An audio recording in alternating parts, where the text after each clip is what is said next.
एक बार फिर से स्वागत है आपका इस खास पेशकश में।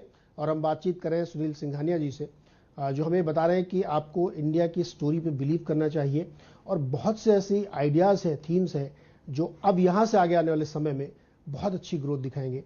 तो उसी के बारे में समझते हैं। सुनील सर, इंडिया की ग्रोथ स्टोरी, बहुत सारे काम हो रहे हैं, कुछ जगह पे पैराडाइम शिफ्ट है एकदम, बिल्कुल नई चीज़ आ रही है। जैसे ऑटोमोबाइल में एक नई थीम चल रही है, एनर्जी में नई थीम हाइड्रोजन की शुरू हो गई है, आईटी में भी अब सर्विस के अलावा प्रोडक्ट और डेटा में बड़ा फोकस हो रहा है। तो ऐसे नए आइडियाज आपको कौन से अच्छे लगते हैं इस वक्त जो इंडिया की ग्रोथ स्टोरी के साथ चल रहे हैं? देखो, एक digital world is here to stay. आज हम हमारे खुद के भी अगर आप हैबिट्स देखें तो the way we work, the way we study, the way we shop, the way we entertain, सब में डिजिटल का कहाँ ना कहाँ योगदान है और उसके बिना हमारा काम हो ही नहीं सकता है। खाली प्रॉब्लम क्या है ना, थोड़े जो डिजिटल कंपनियां लिस्ट हुई थी वो आई वुड से तेजी में लिस्ट हुई थी। कंपनियां अच्छी थी, उनके प्राइसिंग थोड़े गड़बड़ थे और एटलीस्ट हमारे ऐसे इन्वेस्टर जो प्रॉफिट वाली कंपनी को देखते हैं उनके लिए वो कंपनियां ऐप नहीं थी। बट ये डिजिटल एज अ थीम है ना, ये 10, 20, 25, 30 साल की थीम है। तो जब भी आपको मौका मिले, जब भी आपको कोई कंपनी मिले जिसमें विजिबल प्रॉफिट है, जिसमें ग्रोथ है, जिसमें मोट है, जिसमें एक बोलते हैं ना यूनिक चीज है जिसके बिना आप वो पर्टिकुलर काम कर नहीं सकते हो, आई थिंक वो theme is going to be there for a long time. दूसरा, इंडिया में ना लास्ट 5-7 साल में है ना कैपेसिटी बिल्डिंग ही नहीं हुई, क्योंकि सब कंपनियां थोड़ी तकलीफ में थी, इकोनॉमी में ग्रोथ नहीं थी, बैंक्स की हालत थी खराब थी तो डेट नहीं मिल रहा था। आई थिंक वो सब चेंज हो रहे हैं। बैंक्स की हालत बहुत अच्छी है, एनपीएस है नहीं, बैंक की एबिलिटी टू लैंड बहुत बढ़ गई है, गवर्नमेंट भी अपना केपेक्स कर रही है। हमने 75 साल में 75 एयरपोर्ट बनाए, अब अगले 5 साल में वो 75 के 150 एयरपोर्ट हो जाएंगे। कम से कम 50 सिटीज में मेट्रो का काम चालू है, रोड तो हमने देखा ही है। बड़े बड़े स्टेट, उत्तर प्रदेश ने बोला है कि we want to be $1 trillion in economy. आज पूरा इंडिया 3 ट्रिलियन है और अकेला यूपी ने एक टारगेट ले रखा है $1 ट्रिलियन इकोनॉमी का। तो आई थिंक ये जो कैपिटल गुड सेगमेंट है उसमें बहुत साल बाद में एक लग रहा है कि थोड़ा सा मोमेंटम बिल्टअप हो रहा है। 6 महीने पहले तक लग रहा था नहीं, ये मेटल के भाव जब तक ऊंचे रहेंगे तब तक ये कैपिटल गुड्स वाले थोड़े सफर करेंगे। लेकिन आप इनका नसीब देखिए, एक तो ऑर्डर भी हैं और अब मेटल के भाव सब 20-25% गिर भी गए हैं। तो आई थिंक नेक्स्ट 4-5 साल एक कैपिटल बिल्डिंग वाली जो थीम है वो भी बनेगी। फिर नई नई थीम है, जैसे अभी हम आज घर पे ऑर्डर करना सीख गए हैं खाना, तो एक QSR वाली कंपनियां सब अच्छा चल रही है। अगेन इनके पी बहुत ऊंचे हैं तो हम जैसे इन्वेस्टर थोड़े उनको डर डर के लेते हैं, बट एक फैक्ट है आज जो QSR की थीम है बहुत ही अच्छी थीम है। Financial markets including banks, insurance companies, इनमें बहुत ही बड़ा स्कोप है। पर्टिकुलरली बैंक्स में आप देखिए, बड़ी बैंक्स और स्ट्रांग हो गई है क्योंकि लोगों ने ये रियलाइज कर लिया है कि अगर मैं किसी को पैसा देता हूं तो मुझे अच्छा ब्रांड चाहिए, मुझे स्टेबिलिटी चाहिए। सिस्टम्स बहुत अच्छे हो गए हैं और आई थिंक ये फिनटेक का एक एडवांटेज मिल रहा है बड़ी बैंक्स को। आई थिंक वो भी एक अच्छा है। एक इंडिया के बारे में एक बहुत ही अच्छी चीज ये है कि इंडिया बहुत डाइवर्सिफाइड है। हमारे सब सेक्टर्स में प्रेजेंस है, IT, pharma, chemical, auto, cement, capital goods, तो चॉइस बहुत है। और I think for an investor that is very very important. Last I think मैं ये कहना चाहूंगा, ये चाइना +1 थीम भी बहुत ही स्ट्रांग है, केमिकल वाली। I think across, it is not only chemical. तो क्या हो गया ना सर, पहले तो पूरी दुनिया को चाइना एक बोलते ना विलन के रूप में दिखता है, और अगर एक कंट्री है जो रशिया जैसे किसी और कंट्री पे अटैक कर सकती है वो है चाइना। ऐसा फीलिंग है, कंट्रियों की भी फीलिंग है। तो एनीवे उनको चाइना से अपना इंपोर्ट कम करना है, वो इमीडिएटली नहीं होगा, धीरे धीरे होगा। तो I think India will benefit in some sectors there. दूसरा, जो यूरोप में एनर्जी को लेके जो क्राइसिस है, उनके पावर कॉस्ट इतने बढ़ गए हैं दैट मैन्युफैक्चरिंग इन यूरोप थोड़ा सा एक्सपेंसिव हो गया है। तो उसका भी बेनिफिट इंडियन कंपनीज को मिल रहा है। आप देखिए Indian engineering companies, Indian chemical companies जैसे आपने कहा, Indian even garments and consumer good companies, I think सब में बेनिफिट हो सकता है इंडिया को। आपने बड़ी दिलचस्प बात कही कैपिटल गुड्स में। मुझे ध्यान है कि उस मंदी के दौर में भी वो जो 2 बड़ी वाली कंपनियां हैं वो लाइफ हाई पे चल रही हैं। हाँ, तो टेलविंड आ गया। एक तो एक्सपोर्ट्स बढ़ गए, प्लस ऑर्डर बुक अच्छी है, और मैंने बोला ना, सोने पे सुहागा हो गया कि मेटल के भाव करेक्ट हो गए। तो ये जो थीम है सर, ये पकड़ना आप लोगों से हम लोग सीखते हैं, जैसा अभी आपने एक्सप्लेन किया। नहीं, हमारे भी मिस हो गई सर, हमने भी नहीं पकड़ी। एक और थीम जो इस वक्त चल रही है, वो मतलब पता नहीं कितने दिन तक चलेगी, हो सकता चलती रहे। प्रीमियमाइजेशन हो रहा है इंडिया का। यहाँ पे आप देखिए तो महंगे वाले प्रीमियम कपड़े, महंगी वाली गाड़ियाँ, महंगी घड़ियाँ, ज्वेलरी, और शूज़ में भी बड़े प्रीमियम क्लास में। तो ये वाली जो सेगमेंट है पूरा हर सेक्टर का, वो लाइफस्टाइल चेंज की वजह से, लोगों की इनकम बढ़ने की वजह से, या ब्रांड कॉन्शियसनेस की वजह से। मैं पढ़ रहा था कि इनरवियर की एक रिसर्च आई कि सबसे तेजी से ये सेक्टर ग्रो करेगा, क्योंकि जो अर्बनाइजेशन हो रहा है उसमें लोग ब्रांड कॉन्शियस हो रहे हैं। उनको लगता है कि अब हमें थोड़ा सा अपग्रेड करना चाहिए।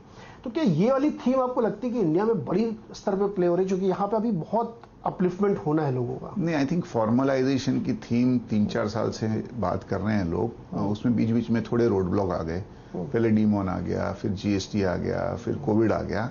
इसके लिए जो 4-5 साल पहले होना चाहिए था, वो अब हो रहा है। और वो बहुत ही, आपने जैसे एकदम अच्छे वे में बताया, एक्चुअली हो रहा है। तो आप अगर गांव में जाओगे तो उनको, जैसे आपने कहा, उनको अपने हिसाब से ब्रांड चाहिए। तो जो टियर 2 टियर 3 वाले ब्रांड चाहिए, फिर उनके एक स्टेप ऊपर उनको प्रीमियम ब्रांड चाहिए। और जो बोलते हैं ना, दुनिया में अराइव हो चुका है, जिसके पास बहुत ही कुछ ज्यादा पैसा आ गया, बिकॉज उसके पास स्टॉक ऑप्शन थे, या उसने कोई कंपनी बेची, या और उसके और कुछ हो गया, उनको एकदम वर्ल्ड क्लास ब्रांड चाहिए। और इंडिया का पॉपुलेशन 140 करोड़, अगर 1% भी वो वर्ल्ड क्लास ब्रांड में चले गए तो पूरा यूरोप का जितना पॉपुलेशन है उतना इंडिया का पॉपुलेशन वो ब्रांड खरीदने चले जाएगा। तो आई थिंक वो क्लियरली दिख रहा है। लकीली, जैसे मैंने कहा, इंडिया में है ना, प्रेजेंस है हर सेक्टर में। तो अभी एक अच्छी कंपनी लिस्ट भी हुई थी जो प्रीमियम ब्रांड्स की तरफ थी।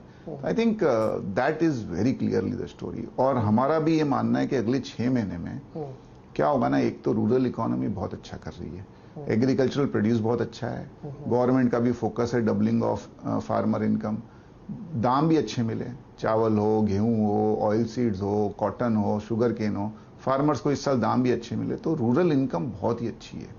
और अर्बन इनकम में पर्टिकुलरली फाइनेंशियल सर्विसेज और आईटी में सबको सैलरी इंक्रीज मिली है। और सर अभी क्या है ना, अगले 6 महीने में फेस्टिव सीजन ही फेस्टिव सीजन है। 2019 के बाद 3 साल बाद हम त्योहार मनाएंगे, और इंडियंस को त्योहार और शादियों में इतना पैसा खर्चे करने की आदत है और अच्छा लगता है। तो आई थिंक नेक्स्ट 6 महीना ना, consumption will be a big thing. तो इन एडिशन, जैसे आपने कहा फॉर्मलाइजेशन, आई थिंक उसी दोनों का फायदा होगा। आप दुनिया में है ना, कोई बड़े बड़े कंट्रियां देखिए और उनका इवोल्यूशन देखिए। होम ग्रोन ब्रांड्स बहुत बड़े बड़े हो गए। आज यूएस में तो चलो, और यूरोप में तो बड़े बड़े ब्रांड्स हैं ही, बट चाइना में जाओगे तो चाइना के डोमेस्टिक ब्रांड्स बहुत बड़े हैं। कोरिया के डोमेस्टिक ब्रांड, जापान के डोमेस्टिक ब्रांड्स। आई थिंक इंडिया में अभी भी जो इंडियन ब्रांड्स हैं वो बहुत ही छोटे छोटे हैं। और आई थिंक उधर अपॉर्चुनिटी है, क्योंकि जो वेल नोन ब्रांड्स है वो तो सब 70-80 पी में चल रहे हैं। ये जो सेकंड और थर्ड टियर ब्रांड्स है वो अभी भी 15-20-25 पी में मिल जाते हैं। एक सेक्टर और सर, जरा उसको भी मैं थोड़ा समझना चाहूंगा, वो है ऑटो सेक्टर। उस पर एक नई थीम भी शुरू हो गई है और एक पुरानी तो चल ही रही है। अब उसमें इन्वेस्टर जो है, बहुत सारे लोग क्वेश्चन करते हैं कि इसको कैसे प्ले करें, नए वाले के साथ जाएं, पुराने वाले के साथ जाएं, एंसिलरी के साथ चले जाएं, या बैंक के थ्रू ही प्ले करें इसको।